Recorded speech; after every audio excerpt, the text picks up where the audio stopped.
Alright, so let's talk about our shoulder movements, no? And I'll use this action figure para matulungan tayo ma-identify yung mga issues or problems na nangyayari when we lift our hands or even our arms na nakaka-apekto sa shoulder movements, okay?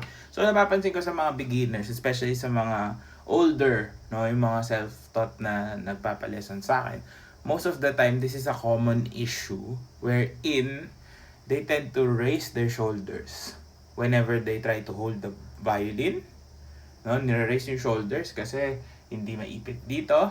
And also, when they try to draw the bow, which is pag inangat nila yung kamay. So, as you can see, I'm raising this part of my shoulders as well. Okay? Itong part na to. Now, it's important that you actually don't do that. No? Hindi mag-raise tong part ng shoulders natin. No? So, our lower, ang tawag dito, parang part ng collar. No? Kumbaga. So, dapat ito is always straight and relaxed. Nakababa lagi yung shoulders natin.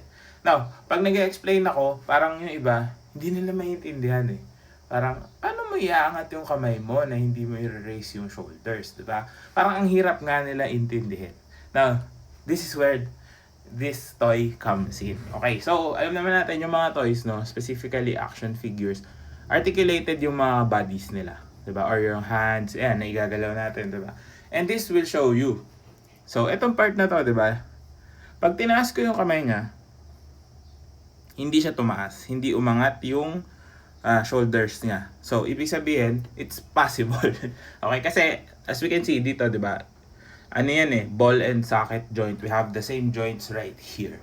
So, yung toy, kaya niyang itaas yung arms niya without raising the shoulders. So, paano yun nangyayari? So, I want you to think, instead of raising, kasi pag sinabi nating raise, ang feeling yata is like spreading wings, no? Parang paganyan, no? But instead of doing that, try to rotate your arms upward. Ayan. So, yung ball and socket lang yung gagalaw. So, again, this is different from this. As you can see. So, yung motion na yon when you do that, hindi dapat umangat itong part na to. Ito lang yung gagalaw. Ayan. So, angat, pa. Diba? Angat yung violin, nakapatong, relaxed.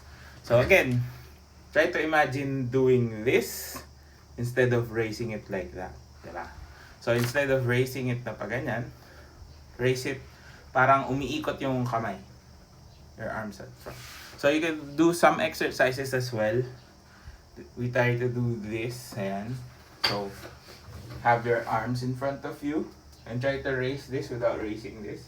So, pwede nyo hawakan siguro yung elbow or your shoulder para maramdaman nyo how to actually raise it without moving this part of your shoulder. So, napaka-importanting technique niyan kasi once na nagkaroon tayo ng raising of the shoulders, no, whether that's at the back, whether that's at the front, may naiipit na mga nerves dyan. That's why you feel like parang ang bilis mo mapagod, masakit yung leeg mo, di ba? Hindi pala stiff neck yung problema. You are moving the wrong group of muscles.